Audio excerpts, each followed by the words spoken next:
Okay, this is lesson 4.4, proving triangles congruent using side, side, side, and side angle side. And the problems are beginning on page 268. So on number 3, in the exercise diagram, if LP is congruent to NO, angle LPM is congruent to angle NOM, and triangle MOP is equilateral, write a paragraph proof to show that triangle LMP is congruent to triangle NMO. So we would start with our given information.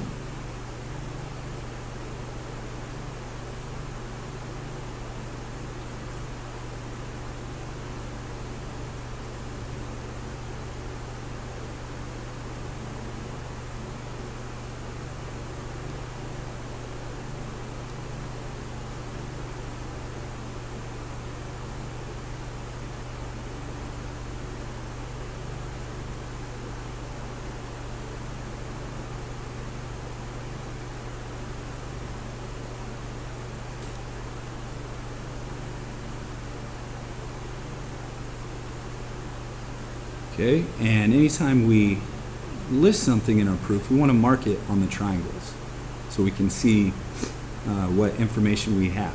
So LP is congruent to NO. I'll mark both of those.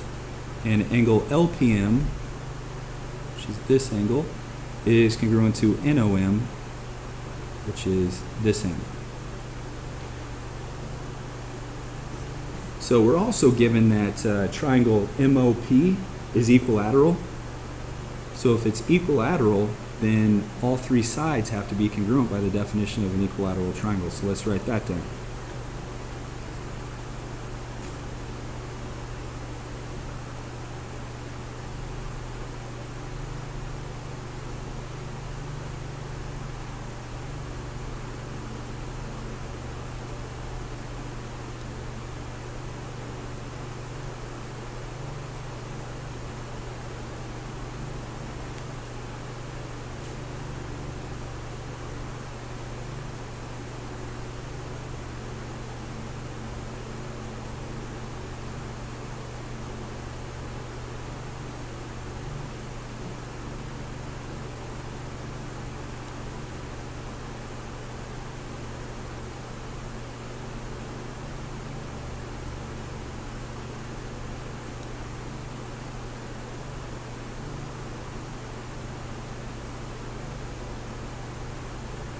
So, since triangle MOP is equilateral, MO is congruent to MP by the definition of equilateral. In fact, all three sides are congruent. So, we can mark that as congruent to that right there. And therefore, triangle LMP is congruent to triangle NMO by the side angle side congruence postulate. Because we have two sides and the included angle of this triangle marked congruent to two sides and the included angle of this triangle. So when we say included angle, we want the angle that is marked to be where the two sides that are marked meet. Okay, so if the angle were up here instead of over here, then that would not be the included angle, and we wouldn't be able to use side angle side. But in this case, we can use side included angle side.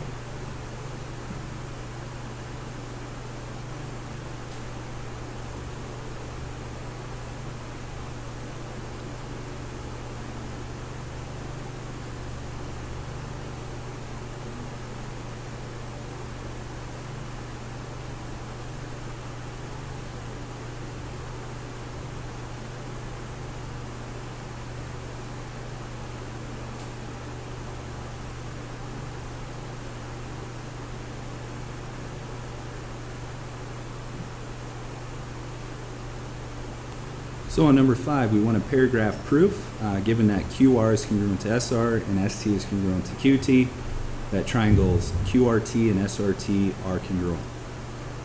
So we can start with our given information. We know that QR is congruent to SR and ST is congruent to QT.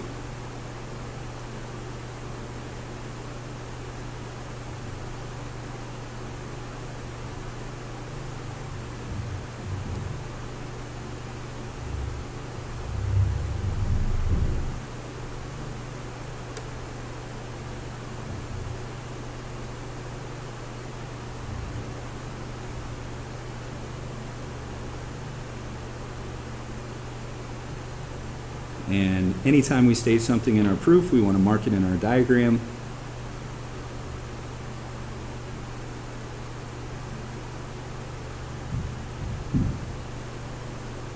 So we see what information we're working with and what we still need. So we can also mark this side congruent to itself by the reflexive property.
Okay, so we have 3 sides of this triangle marked congruent to 3 sides of this triangle.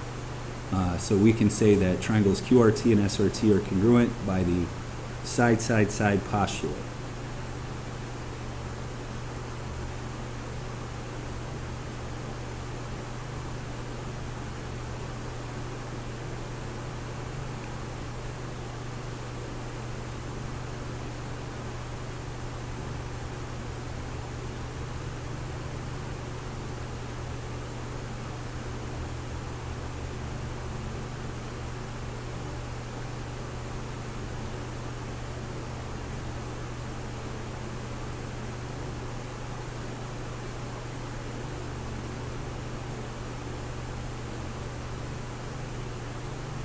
So in other words, 3 sides of one triangle are marks congruent to 3 sides of the other triangle. Number 7, the Sunshine Skyway Bridge in Florida is the world's longest cable-stayed bridge, spanning 4.1 miles of Tampa Bay. It is supported using steel cables suspended from 2 concrete supports. If the supports are the same height above the roadway and perpendicular to the roadway, and the topmost cables meet at a point midway between the supports, prove that the 2 triangles shown in the photo are congruent. So basically, this is the information that we're given here. We're given that AB and ED are congruent, and we're also given that angles ABC and EDC are right angles because it says that they're perpendicular, so perpendicular lines form right angles, and we also know that C is the midpoint of BD because those cables meet at a point midway between the supports, so at the midpoint. And this is what we want to prove, that triangles ABC and EDC are congruent.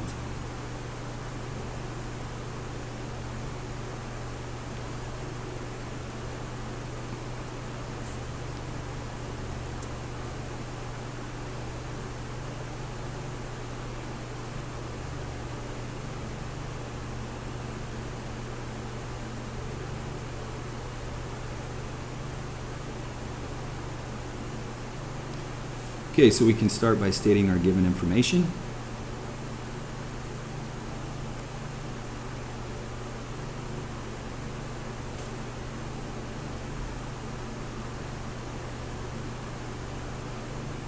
And as we go along here, we will mark that stuff in our diagram. So AB is congruent to ED.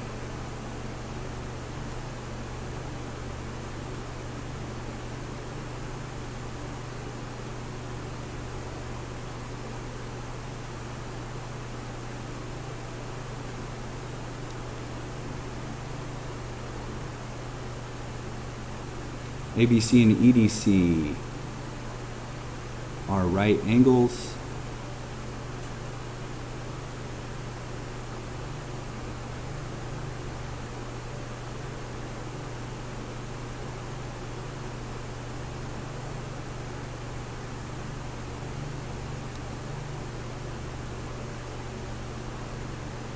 And C is the midpoint of BD.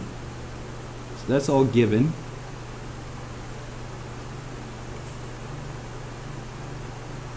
So if ABC and EDC are right angles, we could say that those angles are congruent because all right angles are congruent.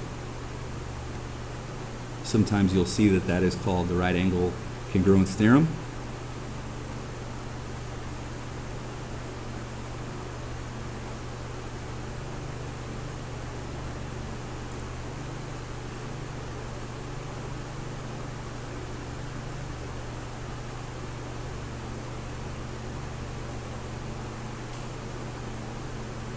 Also, since C is the midpoint of BD, that's going to split BD into two congruent segments. So we can say that BC is congruent to DC by the definition of midpoint or midpoint theorem.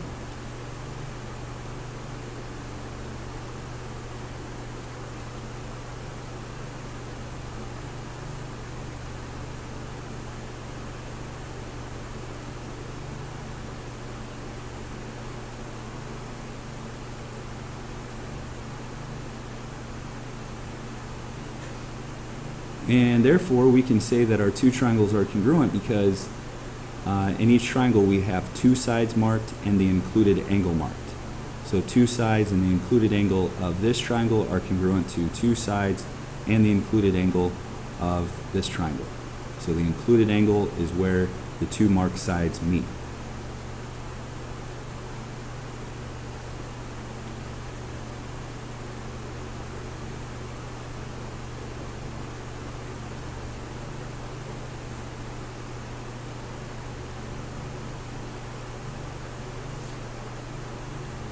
Number 13, we want a paragraph proof.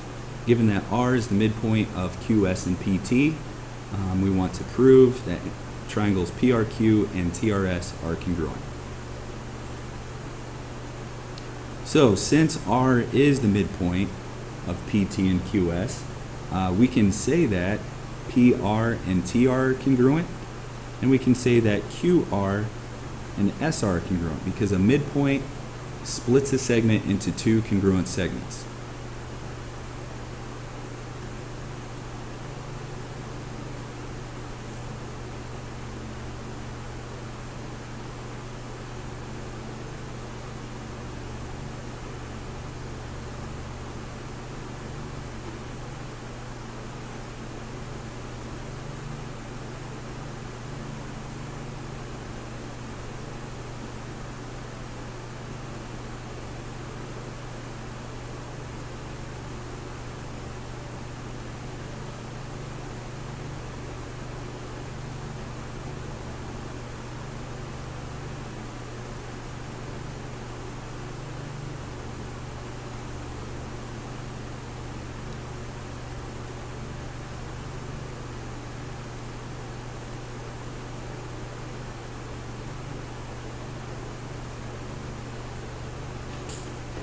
We also have some vertical angles. So anytime in the diagram where you have two intersecting lines, the bow tie angles or the non-adjacent angles are vertical angles. And vertical angles you can always mark congruent. So mark those two angles congruent.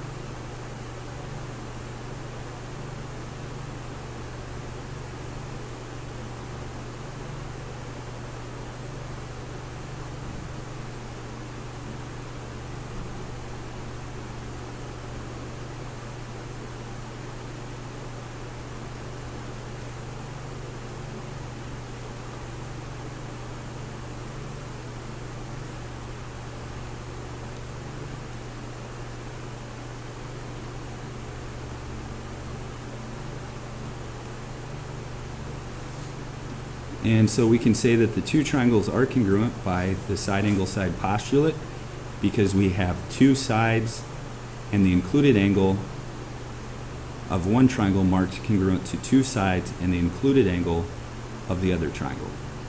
So that is side angle side here congruent to side, angle, side there.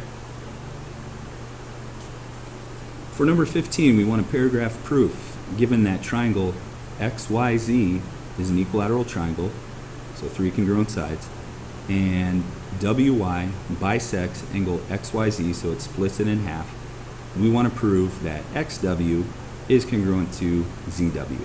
So XW and ZW are corresponding parts of these two triangles. So in order to prove that those two parts are congruent, first we must prove that these two triangles are congruent.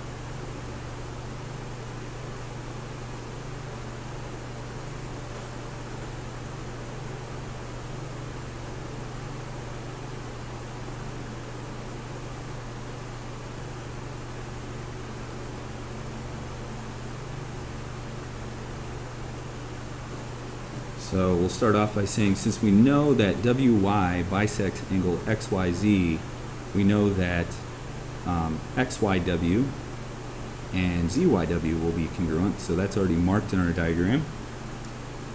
Also, we know that these two triangles share a side, so we can mark WY congruent to WY by the reflexive property.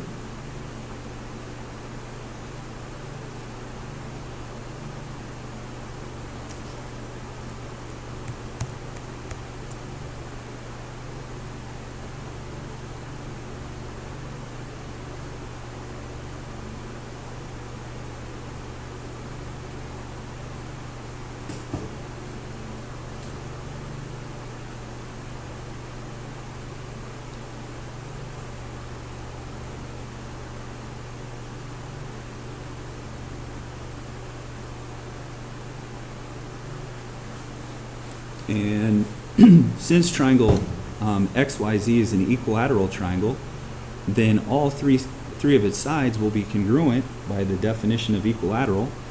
So we can say that XY and ZY are congruent.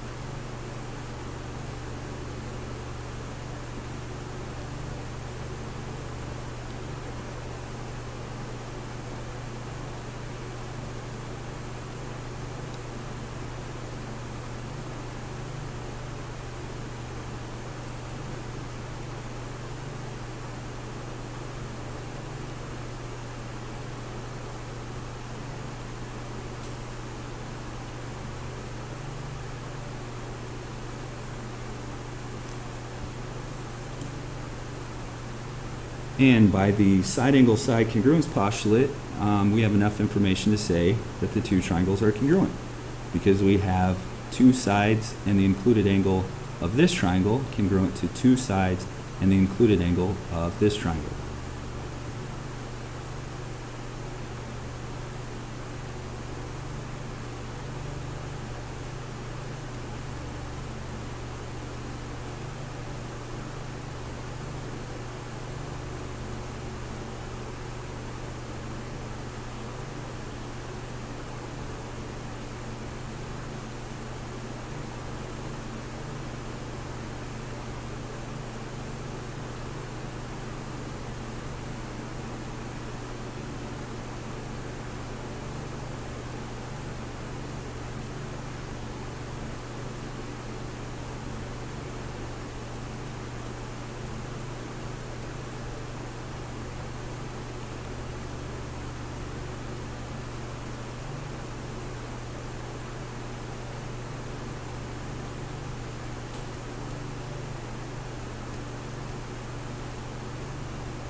So by side angle side, the two triangles are congruent.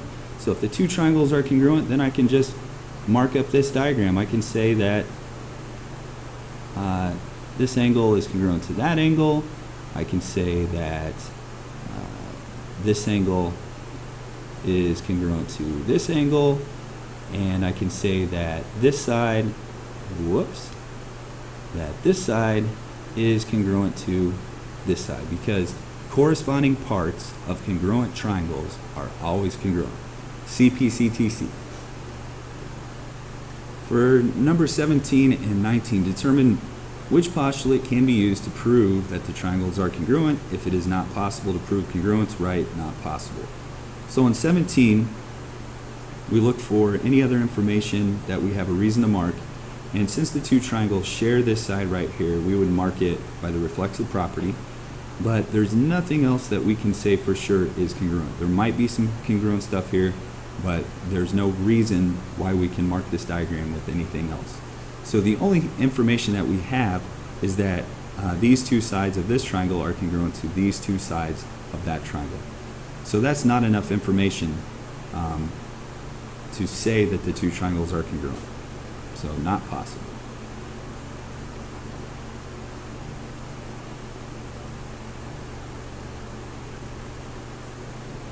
On number 19,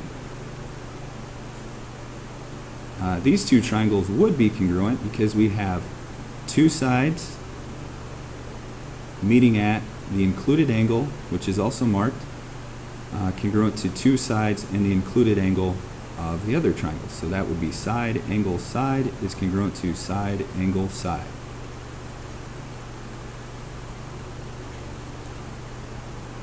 For number 21, we want to flow proof, given that MJ is congruent to ML and K is the midpoint of JL, that triangles MJK and MLK are congruent. So flow proof, we would start with some given information here. So MJ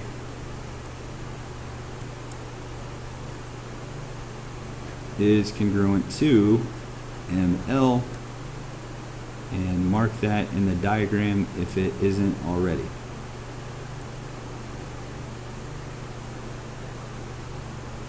Okay.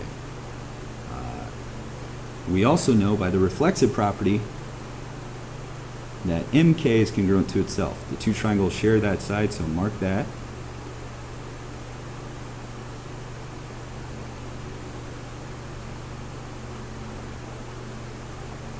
And give a reason. It's reflexive.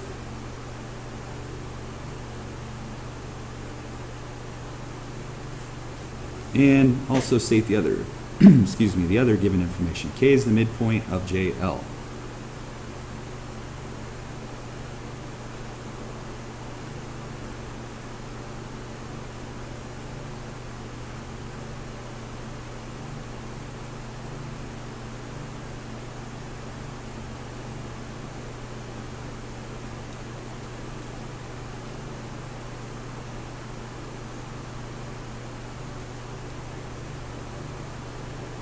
So based off of this information, K is the midpoint of JL, then we can also say something else.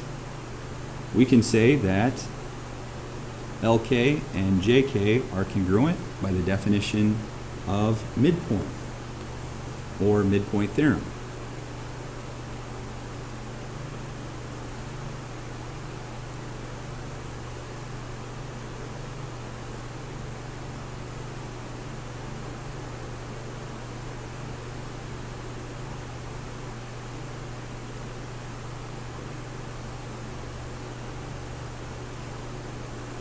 So now if we look at our diagram, we have all three sides marked congruent to all three sides of the other triangle. So we can say that the two triangles are congruent by side, side, side.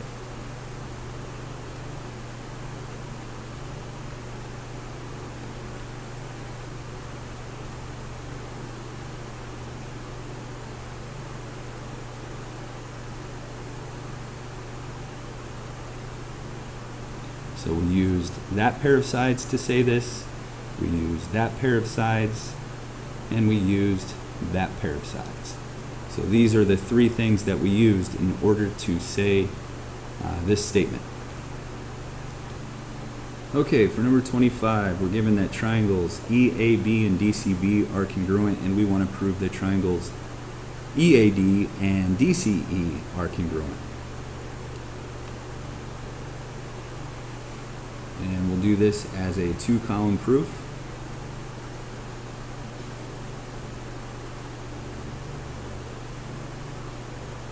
So triangles EAB and DCB are congruent.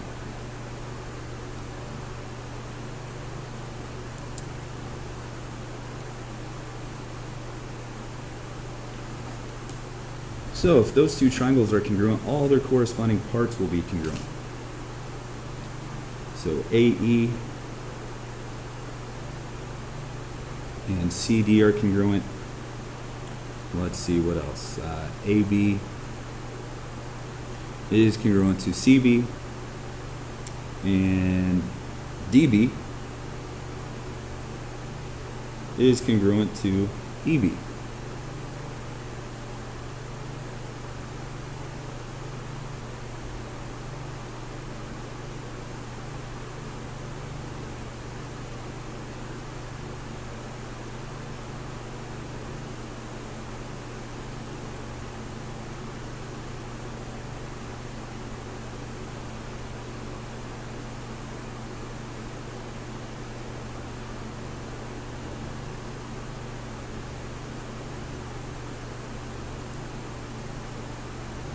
And that's all by CP CTC.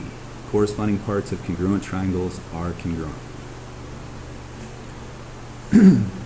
We can also say that ED is congruent to itself by the reflexive property.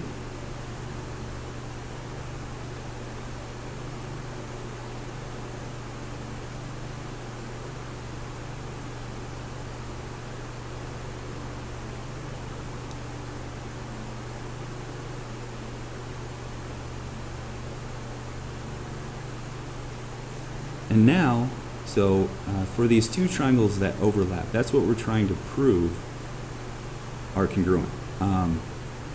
We have a side here and a side here congruent to a side here and a side there. Now we have to do something with the sum of these two congruent parts. So we have to use the segment addition postulate to show that AD is congruent to CE. So first off, we can say that AB equals CB and DB equals EB by the definition of congruent segments.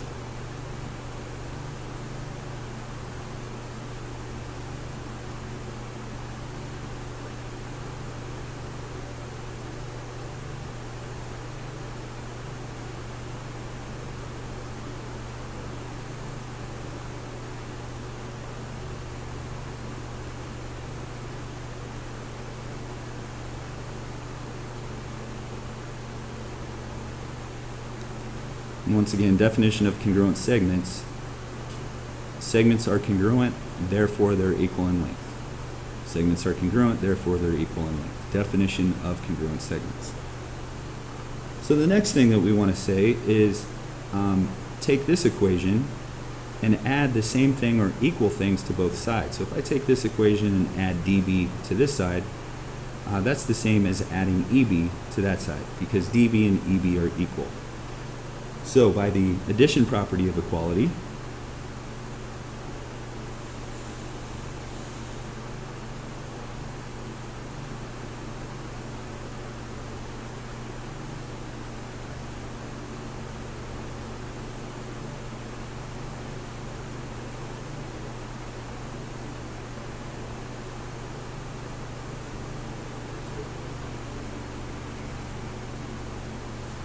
we have that AB plus DB equals CB plus EB.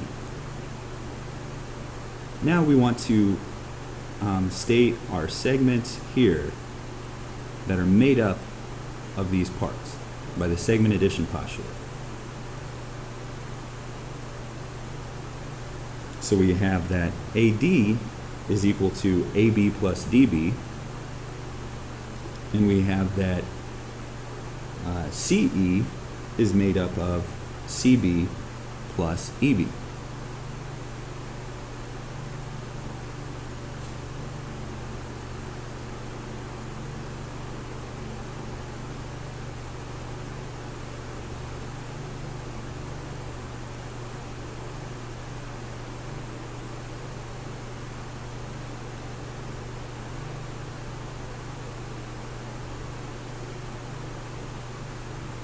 So we're just stating those equations by the segment addition postulate.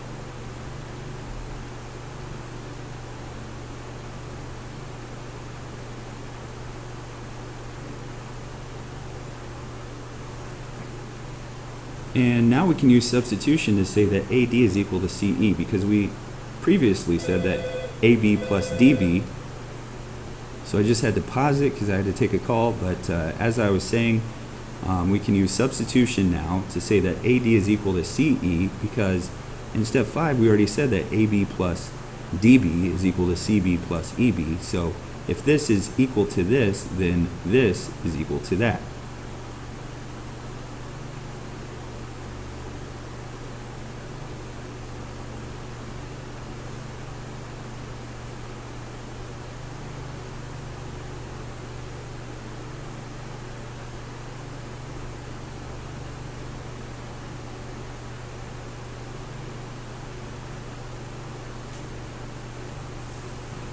And if AD is equal to CE, then the two segments are congruent by definition of congruent segments. And I'm trying to squeeze it in here, but it's getting really messy. I apologize for that. So AD is congruent to CE.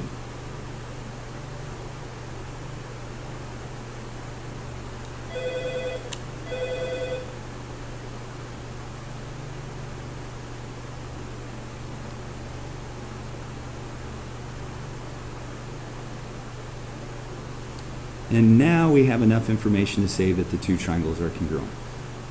So we have this side, and now this whole side congruent to this side, and this whole side. So those two big overlapping triangles are congruent by side, side, side.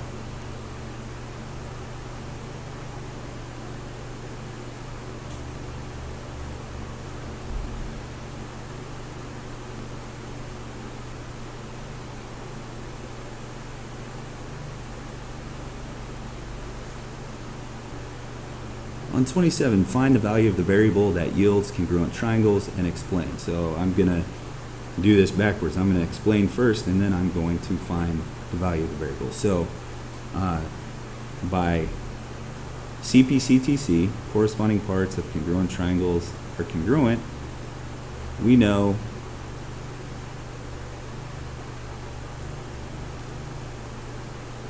that angle WXY is congruent to angle WXZ. And we also know that YX is congruent to ZX.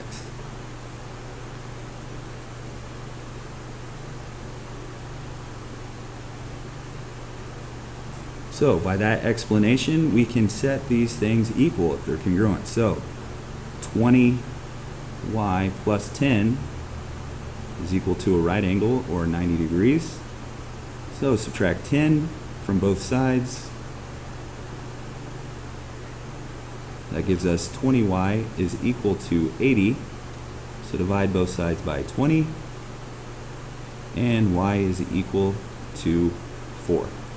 And let's check that. Since these two are congruent, we can set them equal. So 19 is equal to 3y plus 7. So subtract 7 from both sides. And divide both sides by 3. Once again, y equals 4. So we're sure that we have the right answer. For number 35, in the figure, angle C is congruent to angle Z. So let's mark that. And AC is congruent to XZ. So let's mark that. It says, what additional information could be used to prove that triangle ABC is congruent to triangle XYZ? So we'll start from the bottom here because I know the correct answer is F. So let's see why these don't work. XZ is congruent to XY. So XZ is congruent to XY. That doesn't get us anywhere because we need something in this other triangle. BC is congruent to XZ. So basically that.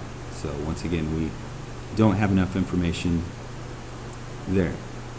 AB is congruent to XY. And this demonstrates a good point that this is not side angle side, because AB and AC meet at angle A. That's the included angle, but we have this angle over here marked. So we can't use side angle side because the angle is not included. So it has to be this one. So let's mark this. BC is congruent to YZ. Now we have our two sides marked where our angle is marked. So they meet at the included angle. So this would be side angle side is congruent to side angle side. On 39, to find y, we know that triangle LMN and QRS are congruent. So their corresponding parts will be congruent. So y is pointing at this angle N, and based off of the order of the letters, N is the third letter, S is the third letter, so those two angles are congruent. So we can set their expressions equal. So y plus 6 is equal to 2y minus 12. Let's subtract y from both sides.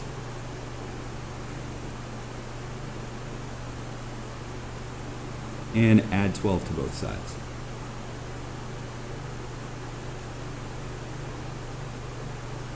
And therefore, y is equal to 18. For number 45, determine the truth value of each conditional statement. If true, explain your reasoning. If false, give a counterexample.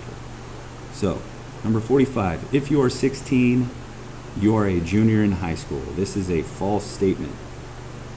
So to explain this, just because you're 16 doesn't mean that you're a junior. You could be 16 and be a freshman still, if you flunked or whatever. So that would be a counterexample. You could be 16 and be a freshman. So false statement. For number 47 and 49, state the property that justifies each statement.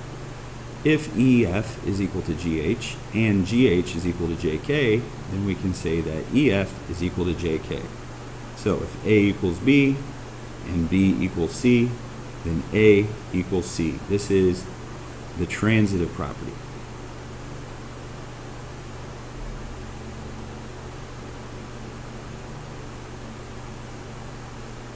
Number 49, if xy plus 20 is equal to yw, and xy plus 20 is equal to dt, then we can say that yw is equal to dt. So this would be substitution.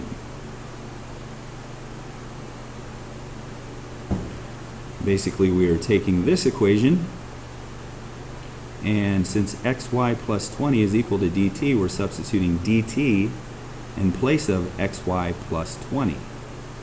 So yw is equal to dt. Substitution. And that's it.